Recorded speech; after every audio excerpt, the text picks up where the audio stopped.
আলামত হলো আল্লাহ যাকে ভালোবাসেন তাকে বিপদ আপদ দেন, তাকে মুসিবত দেন, তাকে কষ্ট দেন।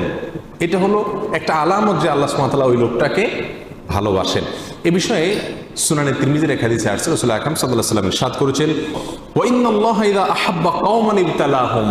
আর যখন আল্লাহ সুবহানাহু ওয়া তাআলা কোনো মানুষকে, কোনো জাতিকে ভালোবাসেন তখন তাদের পরীক্ষা নেন, তাদেরকে মুসিবত দেন, কষ্ট দেন, রোগে শোকে অসুবিধায় ফেলে নানাভাবে আল্লাহ সুবহানাহু ওয়া তাআলা তাদেরকে পরীক্ষা করেন। এই যে বিপদ আপদে ফেলে দেওয়া, এটা কিন্তু আল্লাহ সুবহানাহু ওয়া তাআলার ভালোবাসার একটি আলামত। ফামান রাদিয়া ফালাহুর রিদা ওয়া মান সাখাতা ফালাহুস সাখত।